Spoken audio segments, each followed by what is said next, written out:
Okay, students, in this part, we will discuss the implementation of super keyword. So first of all, what basically a super keyword is, that in Java, it is basically a reference variable which is used to refer the immediate parent class object. So we are using a super keyword in Java that will be used as a reference variable which is used to refer immediate parent class object.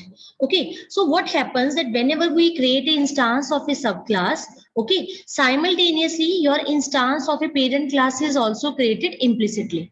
Okay, but this will be referred by a particular variable which is known as a super variable.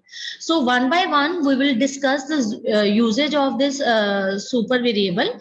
So first usage of super variable is that super is used to super keyword is used to refer immediate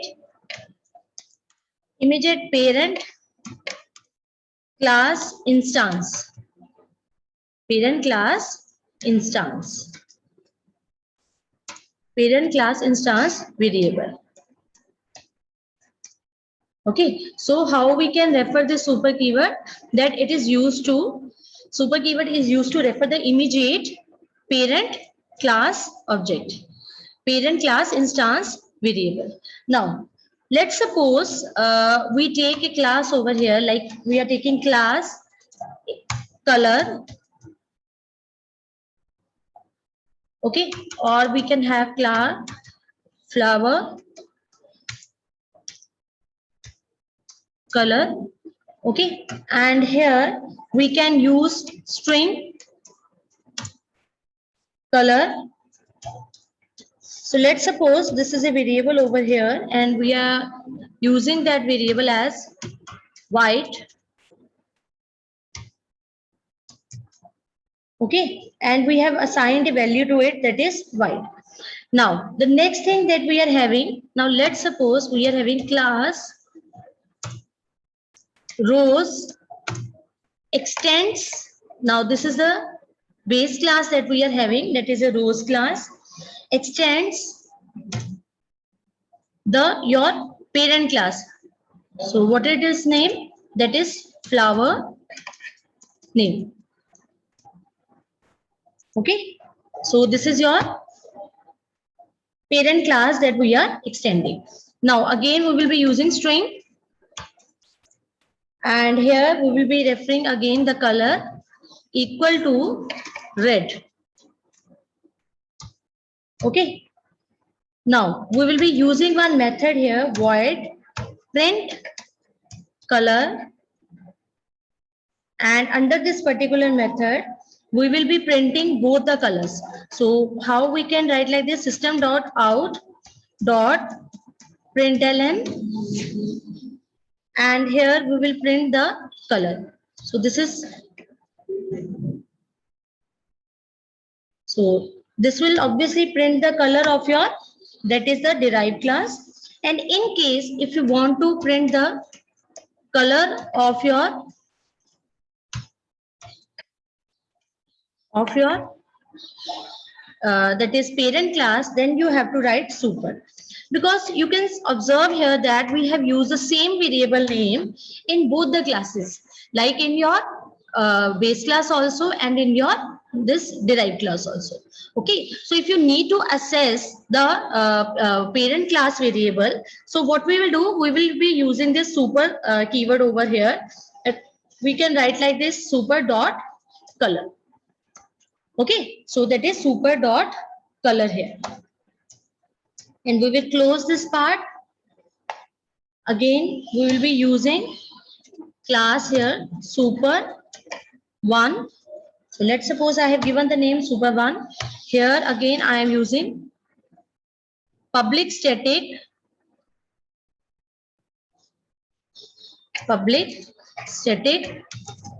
void main, and I will pass the string arguments here, arguments. Okay, so here what is my that is the base class name I am having, that is rows, and let's suppose the what object, like let's suppose I'm using D. So again, we are having new rows. So this is how I have created the object for this particular derived class. And now with the help of your object, I will be calling the method over here, that is print color. Okay, that is print color. So that is print color here. Okay, so we will close this part and I will first save this program. So we are writing like this, super one dot Java. So let's suppose I have given the name to this part, super1.java. So again, I will repeat, this is the first use. I just write here first usage of the super keyword, that it is used to refer immediate parent class instance variable. Okay, so let's suppose this is your parent class flower color with the name flower color, and here you are using a particular we are having that variable, that is color, and we have allocated the value as white. So again, there is another class, derived class named rows, that will extend this particular base class, and again I have used the same name, that is the color over here. Okay, that is red. Now what will happen, that I have used another method here, that is a print color. So what happens, that if I just simply print out that system.out.println color, so obviously it will refer to its current that is a current class variable. Okay, but if I will write super.color, that means it will refer to your parent class color. Okay, so let's see the output. So I will go to this command prompt over here, and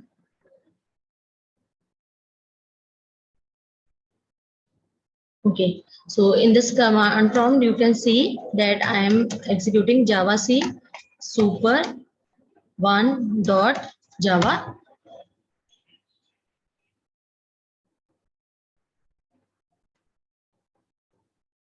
Okay, I haven't saved that part. So again, I will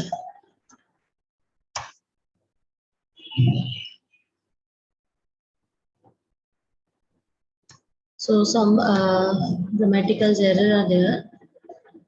Okay, so I have written flower color here. Okay, so again, I just run that part. So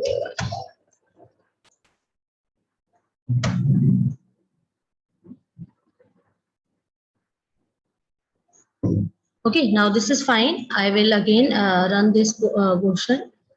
So let's execute this part. So we are writing like this. Okay, so you can see the answer. First, it will print you red color, and then after that, it will print you the white color. Clear?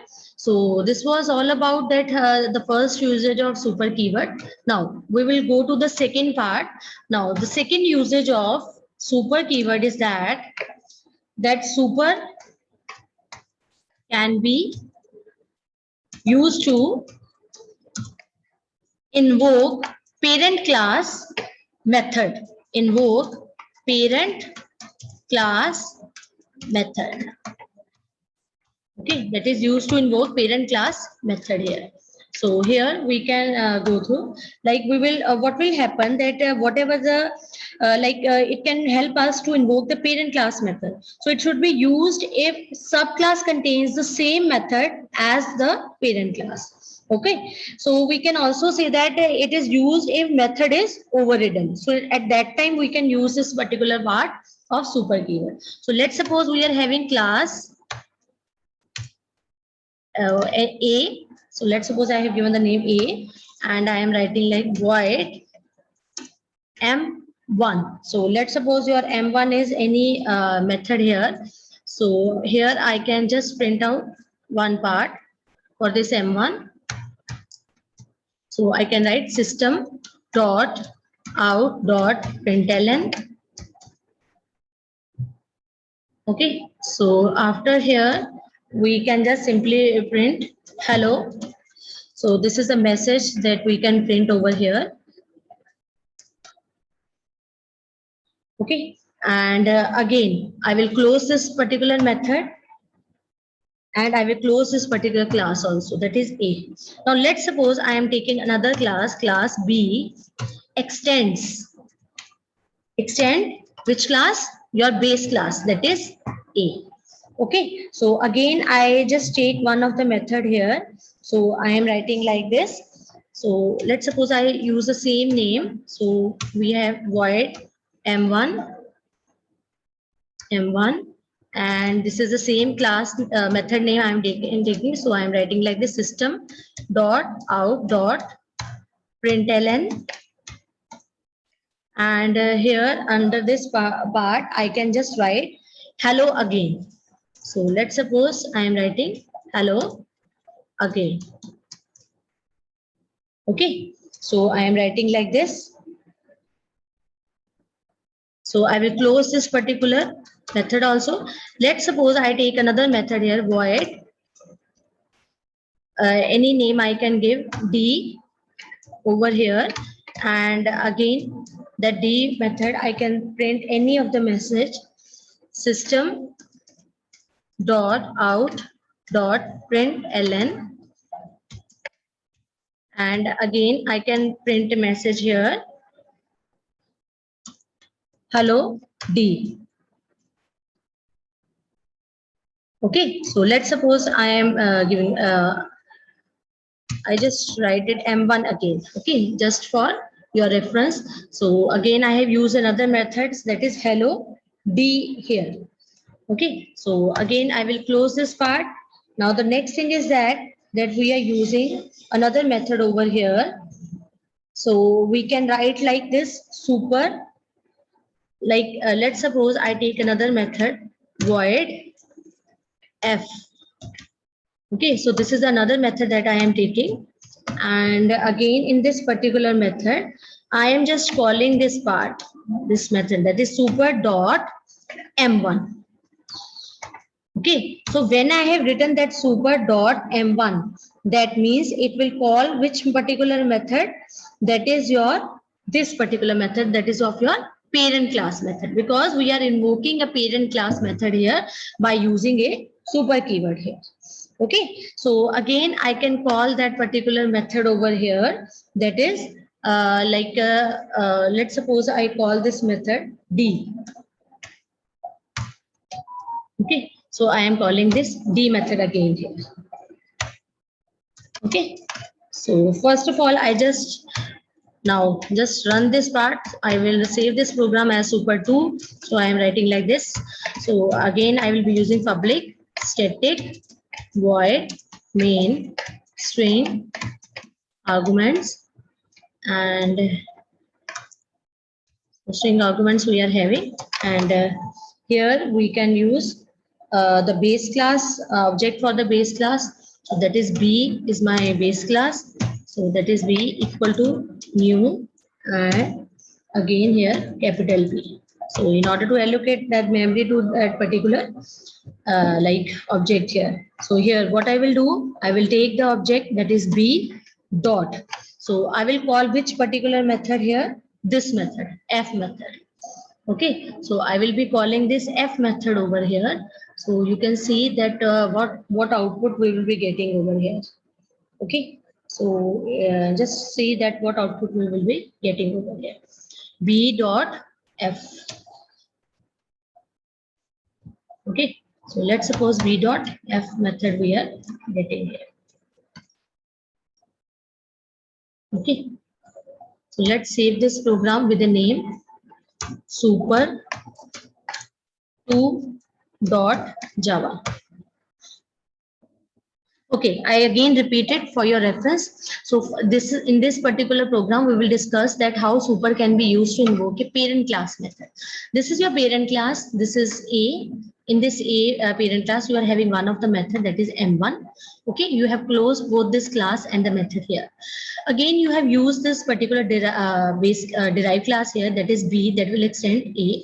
Under this particular B class or the derived class, again you are having a M1 method here. Okay, now this is your M1 method, that you are just printing a method hello M1. Okay, again you will be having a D method here. This is the another method that you are having. and you are simply printing the value hello D. And again we are having another method over here, that is hello F. And under this particular method you are calling a M1 method, but that will belong to your this base class. Okay, so and simply a D method here just to print this particular part. So what output should come? You are calling this particular method, you have created the object for this particular derived class B, and with the help of this B object you are calling this F method, under which you have used these two methods, that is super.m1 and the D. So let's see, just guess out that what output you will be getting. So meanwhile I just show you the output here. So you can write like this, Java C.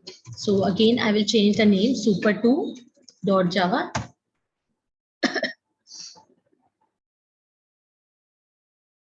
Okay, some I just checked it out and I'm saving this part.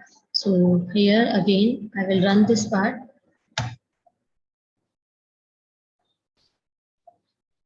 Fine. So now I will run this portion and you can see the output.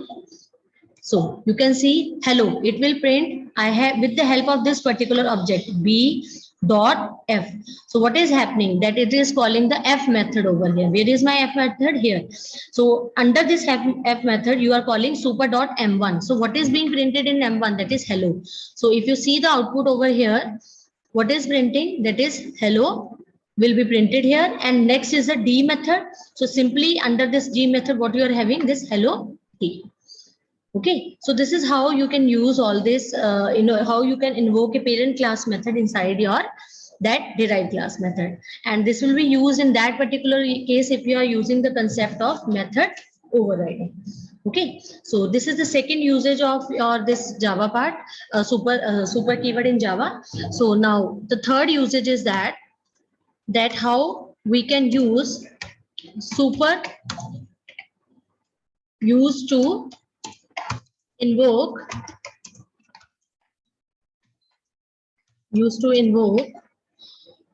parent class constructor. Okay, so that is parent class constructor. So now let's suppose again I am having a class here. I hope you understood that the third usage of super is that it is used to invoke parent class constructor. Okay, so it is used to parent classes. Let's again use a class A, and under this we have created a constructor here, that is A. So how constructor can be distinguished? That it has same name as that of the class name, and under this we can just print a value system.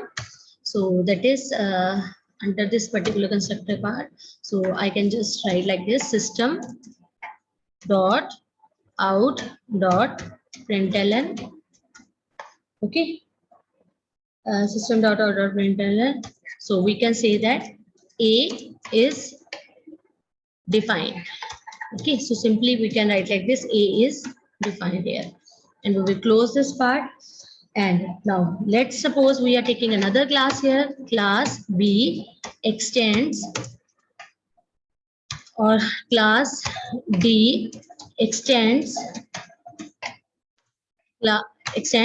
A.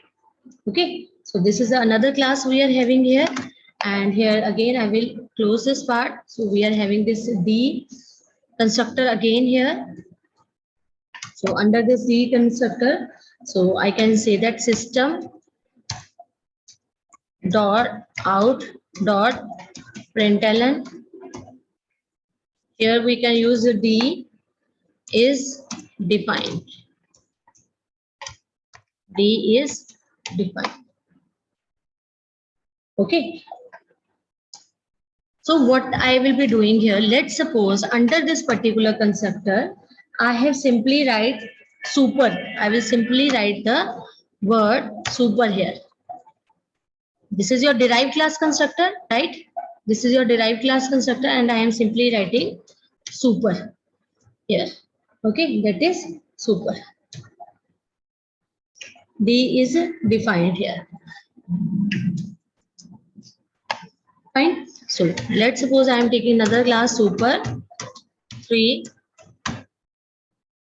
and here we will be using public static void main, and here we will pass the argument string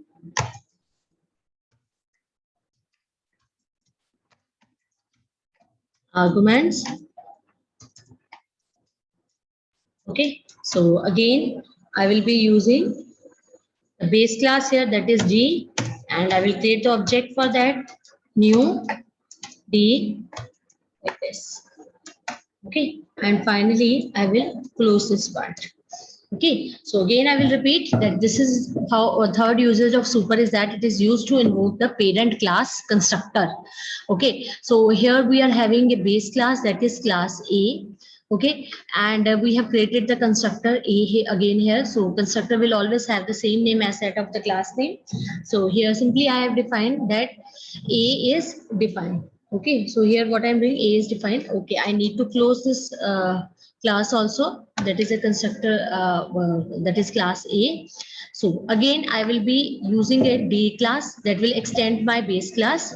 So under this D part, D class, that is derived, again I have constructed one of the constructor, that is D constructor, same name as that of its derived class. Okay, so under this part what I have done, I have written super keyword over here. Okay, so this is the super keyword that I have used here. Okay, so what it will do, it will invoke the parent class constructor here, and here again we have printed system.out.println, and we have printed that D is defined, and finally I have just created the object of this particular derived class. So as you know that when the object constructor will be invoked at that time. So now let's see the output over here. So again I just, we can write like this, Java C. Okay, I need to first save this program. So I am writing like super 3 dot Java. Okay, so again I will just write like super 3 dot Java here. So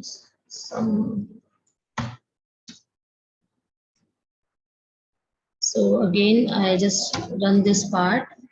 So you can see here, I just clear this screen first, and again I will run this part. Fine. So let's see what happened. So we are writing like this. See, you can see. So when we have created the object, this particular constructor has been invoked. So you can see there that first it will call the super part, and then it will print your value. If you see the output here, you can see that first A is defined. That is a part of your this A constructor of A class. Okay, then it will print its own value, that is D is defined. Fine. So this was all about the usage of super keyword. Hope you understood the concept. Thank you very much.